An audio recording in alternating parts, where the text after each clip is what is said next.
देर रात कहाँ जा रहे थे? हमें तो ये इत्तला है कि भी पैसे बांटने के लिए जा रहे थे। देखिए, बीजेपी कराने दो, बीजेपी का बाप कराने दो, तुम्हारी कमजोरी की वजह से हो रहा है ये। इनके घर में, इनके फैमिली के किसी को मारा जा रहा है बोले तो अंदाजा लगे क़यादत कितनी कमजोर हो गई। ऑफिसरों से मामूल लाते थे, हाँ, और ऑफिसर तुम्हारी बात नहीं सुनते थे। वही ऑफिसर लोग आपको आज पीटे।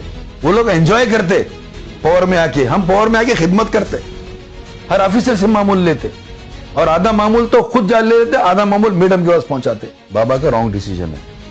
डूबती हुई कश्ती में बैठे होने और जिसका कैप्टन नहीं है, टाइटैनिक हो गई कश्ती।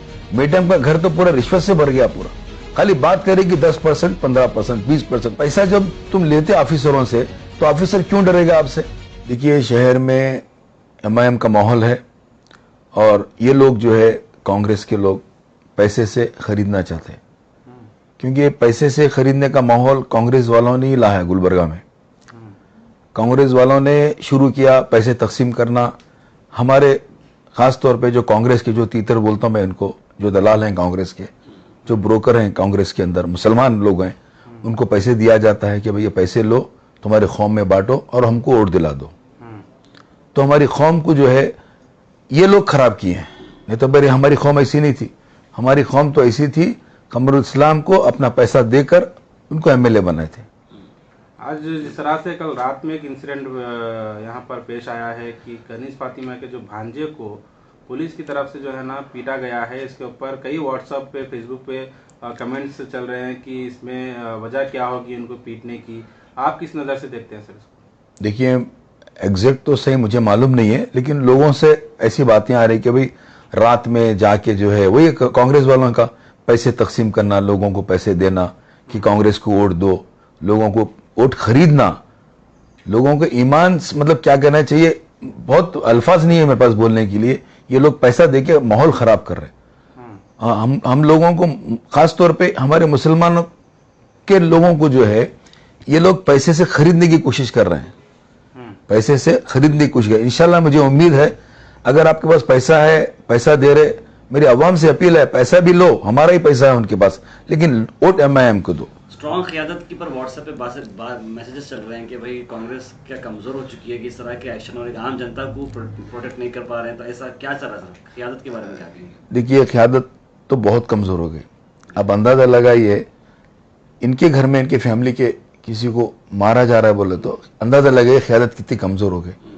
क्योंकि ये कांग्रेस वालों की हमेशा परंपरा रही कि कमजोर क़यादत रखते हैं मुसलमानों के बाद, कभी भी जब भी क़यादत रखते हैं ना कमजोर। तो ये क़यादत कमजोर रहने की वजह से मौलाना जाकिर साहब को भी मारा गया था लॉकडाउन के पीरियड में।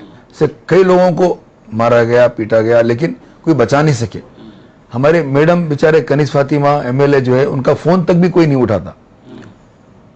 इवन सुनाओ में सर्कल भी नहीं फोन उठाता, डीएसपी कोई भी फोन उनका जो है रिसीव, क्योंकि इनके पास क्या हो गया, जो इनके पास के फैमिली में लोग जाके ऑफिसरों से मामूल लाते, ऑफिसरों के पास जाके पैसा लाते। तो जब पैसा जब तुम लेते ऑफिसरों से, तो ऑफिसर क्यों डरेगा आपसे? ऑफिसर नहीं डरता। तो आज देखिए खुद के ऊपर आ गया। तुम जाके ऑफिसरों से मामूल लाते थे, हाँ, और ऑफिसर तुम्हारी बात नहीं सुनते थे। वही ऑफिसर लोग आपको आज पीटे, क्योंकि तुम गलत काम कर रहे हैं ना। रिश्वत ले रहे क्यों? रिश्वत क्यों ले रहे तुम? क्या कम है तुमको रिश्वत लेने के लिए? आज पूरा रिश्वत का बाजार गर्म हो गया पूरा। मैडम का घर तो पूरा रिश्वत से भर गया पूरा। खाली बात करेगी 10%, 15%, 20%, पूरा बर्बाद कर दिया पूरा शहर को। चंद लोग हैं इसके अंदर मैडम के साथ जुड़े हुए हैं, वो लोग पूरा घर को बर्बाद कर दिए पूरा। खाली रिश्वत की बात चल रही है वहां पर। सर, लेकिन उनका कहना है देर रात वो जा रहे थे, उन्हें रुकाया गया और पूछा गया, फिर मारा गया। देर रात कहां जा रहे थे? देर रात कहां जा रहे थे? हमें तो ये इत्तला है कि भी पैसे बांटने के लिए जा रहे थे। तो इस तरह की जो है ये इनके पास फैमिली में बता रहा हूं ना मैं आपको, सिर्फ और सिर्फ पैसे की लूट मार चली हुई है। रिश्वत का बाजार गर्म है। उन कमर साहब का घर नहीं रहा, रिश्वत का बाजार हो गया पूरा। वो कमर साहब के इंतकाल के बाद पूरे घर में सिर्फ पैसे की बात चल रही, सिर्फ हर एक को पैसे से खरीदा जा रहा है। अरे इंशाल्लाह हमारे लोग पैसे से नहीं बिकेंगे इंशाल्लाह, और यह माहौल चेंज करेंगे गुलबर्गा में। मुझे अगर मौका मिला तो हमारी कौम को मैं इंशाल्लाह कहां से कहां लेके जाऊंगा इंशाल्लाह। ऐसे गिरने नहीं दूंगा मैं।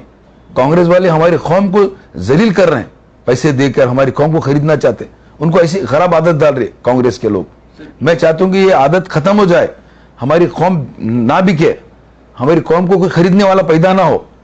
जो ईमानदार, जो सच्चा, हाँ, जो बेहतरीन आदमी है उसको वोट दें, जो खिदमत करने वाला है। और हमने खास तौर पे MIM के जितने भी हमारे कैंडिडेट हैं, हम सबको टिकट ये बोलकर ही दिए हैं कि भी हम आपको बी फॉर्म दे रहे हैं, टिकट दे रहे हैं आपको, लेकिन आप ईमानदारी से काम करेंगे, खिदमत के जज्बे से काम करेंगे। सबसे पहले नीयत सही करो, क्योंकि हदीस के अंदर है, सबसे पहली हदीस है इन्नमल आमालु बिन्नियात, हर अमाल का इन्हिसार नीयत पर है। तुम नीयत दुरुस्त करो। आज देखिए मस्जिद को जाने के लिए रोड नहीं है, पूरे कच्चे हैं। इंशाअल्लाह हमारे कैंडिडेट जब जीतेंगे, सबसे पहले जो है ना, जहां जहां रोड नहीं है वहां रोड डालेंगे हम। सबसे पहले मस्जिदों के रास्ते सही करेंगे, मंदिरों के रास्ते सही करेंगे इंशाअल्लाह। सबसे पहले तो मस्जिदों के पास लाइटों का इंतजाम करेंगे, वहां पे ड्रेन का इंतजाम, क्योंकि मुझे काफी फोन आ रहे हैं, साहब हम नमाज को जा नहीं सकते, साहब हम पूजा करने मंदिर जा नहीं सकते। हमें कई गैर मुस्लिम इलाकों में भी गया हूं, मुस्लिम इलाकों में भी गया हूं, रास्ता नहीं है। हाँ, 40-40 साल हुआ, 50-50 साल हुआ, आज तक जो है ना रास्ता नहीं बना वहां पर। और रास्ते कहां बने, रोड कहां बने, नए नए लेआउटों में, गुलबर्गा शहर के बाहर वहां पे रोड बनाए। क्यों? वहां 25% दे रहे, 30% दे रहे। तुम यहां बने तो 5%, 10% मिलता है। करीब परसेंटेज पे तुम्हारी हुकूमत चल रही। कि क्यों इतना पैसे के पीछे पड़े मैडम के घर वाले, मुझे समझ में नहीं आता। हर ऑफिसर से मामूल लेते और आधा मामूल तो खुद जा ले लेते, आधा मामूल मैडम के पास पहुंचाते। अरे ये कितना खराब दौर है ये कहां चल रही गाड़ी है? ऐसा लग रहा है बगैर ब्रेक की गाड़ी चल रही, कहां जाके टक्कर देगी, क्या होगा हमारी शहर की हालत, मुझे समझ में नहीं आता। और मजलिस का साथ देना बहुत जरूरी है, तब्दीली लाना जरूरी है।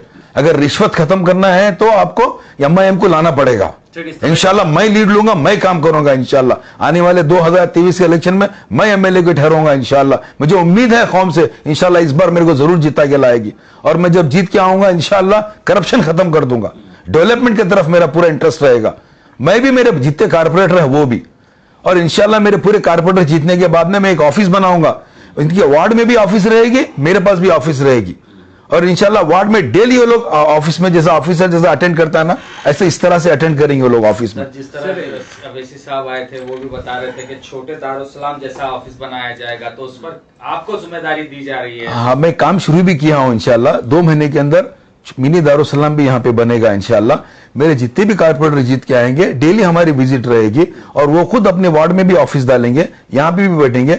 आपकी कोई किस्म की आपको तकलीफ नहीं होगी, हर शिकायत सुनी जाएगी आपकी। आप अगर जीत के आएंगे तो फिर आपका एक ग्रुप बनेगा, आपकी एक लॉबी बनेगी, फिर कॉन्ट्रैक्ट चलेंगे, ऐसा इस तरह की बात चल रही। तो सर आप इस तरह पे वर्क नहीं करेंगे? आप मेरे से ऐसी उम्मीद मत रखिए। मैं डेवलपमेंट माइंड हूं, मुझे डेवलपमेंट से इंटरेस्ट है। मैं सियासत में सिर्फ और सिर्फ इसलिए आ रहा हूं कि खिदमत करने के लिए और डेवलपमेंट करने के लिए, और कौम को हौसला देने के लिए, कौम में हिम्मत आने के लिए, कौम को यूनाइट करने के लिए। अरे हम मर जाएंगे, सियासत छोड़ देंगे, लेकिन ऐसी गुलामी नहीं करेंगे हम। सर, कांग्रेस में खमरुल इस्लाम के तमाम चाहने वाले ही क्यों कांग्रेस छोड़कर दूसरे पार्टियों में जा रहे हैं? देखिए वहां पे पूरा जो है इरादा बिगड़ चुका है। पूरा वो खमरुल इस्लाम का घर उनके कंट्रोल में नहीं है, किसी की और कंट्रोल में आया है। दूसरे लोग चला रहे हैं उनका घर, वो रिमोट कंट्रोल पे चल रहा है, उनके हाथ में कोई इख्तियारात नहीं है। सब उनके घर में आजू बाजू सब गुत्तेदार लोग साथ में बैठे हुए हैं। अगर कांग्रेस को तुम नहीं छोड़ेंगे तो तुमको कांग्रेस खत्म कर देगी। आज देखिए हमारे गुलबर्गा को जो है MP रिजर्व कर दिया गया, और इनकी नीयत है आगे नॉर्थ को भी रिजर्व करेंगे, ये लोग जरूर करेंगे, देख लेना आप। और कांग्रेस के कारपोरेटरों को जीतेंगे आप, यही लोग साइन करके देंगे, और उसके बाद मैडम भी साइन करके देगी कि गुलबर्गा नॉर्थ को रिजर्व करो। इससे पहले हमारे लोग जो है साइन करके दिए थे कि भी ये MP को रिजर्व करने के लिए। तो रिजर्व होने से बचाइए। अगर तुम कांग्रेस से कारपोरेटर अगर वोट दे रहे तो ये समझ के दो, यहां रिजर्व होने वाला है। गुलबर्गा नॉर्थ क़यादत खत्म होने वाली है। सेकंड लीडरशिप का कहना है कि इलियास सेठ एक मर्तबा यानी कि RCTC की चेयरमैन जो एंजॉय कर रहे हैं, अब उनको कांग्रेस में खामियां नजर आ रही है। जब वो चेयरमैनशिप ले रहे थे, जब उनको कांग्रेस देखिए इस पे अंदाजा लगा एंजॉय का। नहीं, कितना नाकारा लोग हैं ये, एंजॉय बोलते हो इसको। तुम्हारी नीयत का अंदाजा लगाइए इसी के ऊपर। अरे ये खिदमत का पोस्ट है बाबा, यहां काम करना है बैठकर। ये कांटों की सीट है ये जो फूल पहनते ना, ये फूल हमारे के लिए बहुत जिम्मेदारी के फूल हैं। हम जो चेयरमैनशिप पे बैठते हैं ना, जिम्मेदारी का काम है, वो एंजॉय का नहीं है। यही है देखिए नियत का फर्क। वो लोग एंजॉय करते पावर में आके, हम पावर में आके खिदमत करते, हम पावर में आके काम करते। पता है आपको 18 घंटे काम करता था मैं जब चेयरमैन था। 1950 नए बसेस लाया हमें, 66 नए नए रूट चालू करा। जो हिंदुस्तान आजाद होने से आज तक ऐसी ऐसी जगह बस नहीं गई थी, ऐसी जगह मैं बस को जो है ना वहां पॉइंट शुरू करा हूं।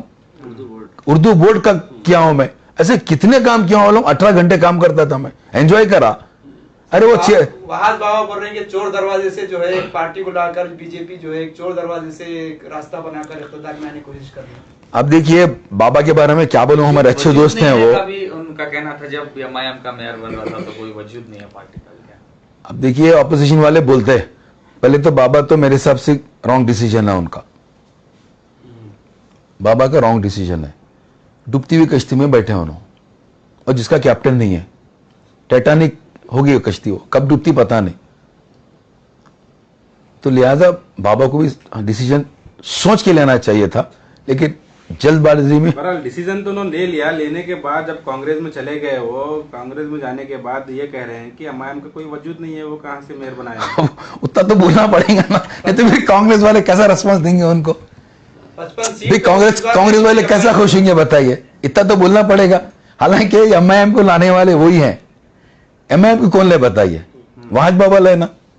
लेकिन वहाज बाबा को बोले नहीं धोखा नहीं हुआ। मैं असद साहब से बात करा, असद साहब बोले देखो माहौल ठीक नहीं है, आप मत ठहरिए, नेक्स्ट टाइम आपको देंगे टिकट, अभी मत ठहरिए, आप इंडिपेंडेंट मत जाइए, मेरे पास सर्वे रिपोर्ट है बोल के मेरे को खुली बात कर रहे हैं उन्होंने। और मैं ऐसा कमिटमेंट नहीं कर रहा था टिकट देता हूं बोल के, जैसे आपको कमिटमेंट किया हूं। ठीक है। इसी के ऊपर और एक सवाल आपसे कि अगर खुदा ना करे कि इस बार अगर मजलिस का अगर रिजल्ट सही नहीं आया कॉर्पोरेशन में, तो आपके साथ भी ऐसे हो सकता है कि सर्वे रिपोर्ट सही नहीं है, इलियास सेठ आप भी मत ठहरिए। देखिए अब ऐसा सवाल कर रहे हैं कि अब अपन हैदराबाद जा रहे हैं, एक्सीडेंट हो तो क्या करेंगे, हैदराबाद नहीं जाएंगे। सुनिए नहीं सुनिए मेरी बात सुनिए। देखिए सुनिए, असद साहब को जवाब दे दिए। एक साहब ने पूछा कि आप टिकट देंगे या नहीं देंगे, हालात देख के आप नहीं भी देंगे क्या। उन्होंने बोले नहीं, कैसे भी हालात अंदर मैं टिकट दूंगा। अगर टिकट नहीं दिया इलियास को तो मैं गुलबर्गाश नहीं आऊंगा। इतनी बात बोले ना तो खत्म ही हो गया। इंशाल्लाह हमको ठहरना ही ठहरना है। इस बार डिसीजन स्ट्रॉन्ग। अगर कांग्रेस के लोग बुला के मुझे बोले तो भी टिकट लेने वाला नहीं हूं मैं। याद रखो, गुलबर्गा में एक तबके में ये भी बात चल रही बिल्कुल ये बात कि भी कांग्रेस वाले बुला के टिकट देंगे, मैं खतरे नहीं लूंगा कांग्रेस की टिकट। मैं तो इस बार एमआईएम से ही लड़ूंगा। आपके पुराने वीडियो वायरल हो रहे हैं सेठ, आपके पुराने वीडियो वायरल हो रहे हैं। जब आप कांग्रेस में थे तब उस वक्त आप मजलिस के खिलाफ बयानबाजी कर रहे थे। उस वक्त आपका यह कहना था कि बीजेपी नेशनल पार्टी को हराने के लिए कांग्रेस ही नेशनल पार्टी ऐसी है जिसको जिताना होगा। ये वीडियो जो आपके वायरल हो रहे हैं इस पे जब वो नेशनल पार्टी थी, अब कहाँ है नेशनल पार्टी। रीजनल पार्टी से भी बदतर हालत होगी उसकी, कांग्रेस की। हर टाइम वक्त हालत बदलते रहते, क्योंकि हालात बदलते रहते, हम भी बदलना चाहिए कौम के मफाद के लिए, हमारे मफाद के लिए नहीं, कौम के मफाद के लिए। कौम के लिए जो पार्टी बेहतर है वो पार्टी में रहेंगे हम, कौम के मफाद के लिए। इसकी बताइए नॉर्थ की अगर हम बात करें, गुलबर्गा नॉर्थ की, तो यहाँ पर जो भी इंसिडेंट हो रहा है, जो भी हालात पेश आ रहे हैं, नॉर्थ एमएलए बार बार बीजेपी के ऊपर ब्लेम कर रहे हैं। कल रात का भी जो इंसिडेंट हुआ उनके भांजे के साथ, उनका ये कहना है कि बीजेपी करा रही है। देखिए बीजेपी कराने दो, बीजेपी का बाप कराने दो, तुम्हारी कमजोरी की वजह से हो रहा है ये सब। तुम कमजोर होने से हो रहा है। तुम क्यों रिश्वत ले रहे ऑफिसरों से, क्यों मामूल ले रहे जाके ऑफिसरों से। मैडम को मालूम है नहीं मालूम है, नीचे के लोग जाके और पैसा ले रहे, मामूल ले रहे ऑफिसरों से, ये फैक्ट है, समझे आप। तुम ये जब पैसा लेंगे तो ऑफिसर क्यों डरेगा तुमसे, क्यों मामूल ले रहे तुम लोग। अब ये खत्म करने के लिए तो हम आ रहे हैं ना गुलबर्गा में। हम सियासत में इसलिए आ रहे, रिश्वत खत्म करना है, मामूल लेना देना खत्म करना है। हमारे लीडर भी ईमानदार रहेंगे, हमारी कौम भी ईमानदार रहेगी इंशाल्लाह। मैं तो चाह रहा हूं कि अल्लाह मुझे मौका दिया तो ये करप्शन ही पूरा खत्म कर देना, ये इलेक्शन में पैसे लेने देने का पूरा माहौल खत्म कर देना, और हम खाली वोट देंगे, पैसा नहीं लेंगे, और गल्ला पकड़ के काम भी लेंगे उनका इंशाल्लाह। एक मैनिफेस्टो बनाया गया है कॉर्पोरेशन इलेक्शन के लिए कांग्रेस पार्टी की तरफ से, बड़े वादे किए जा रहे हैं उसके अंदर। देखिए कांग्रेस तो हमेशा हथेली में जन्नत बताती, उसका काम ही है, हमेशा हथेली में जन्नत बताते, बड़े बड़े वादे देते, लेकिन कोई वादा पूरा नहीं होता। आज तक क्या वादा पूरा करे बोलो। ये अपना हज हाउस बनाए लोग, बना है हजोस? नहीं बना है हजोस। इनने जितने भी वादे हैं, मैं बता रहा हूं ना आपको, रोडों की इतनी खस्ता हालत है, कुछ काम हुआ? शहर के अंदर या पूरे स्टेट में बताइए, जो भी वादे करते हैं वो वादे पूरे नहीं होते उनके, वो खाली झूठे वादे रहते हैं। अब तो इंशाल्लाह जो है रीजनल पार्टियां हैं वो वजूद में आएंगे, ना बीजेपी आएगी ना कांग्रेस आएगी।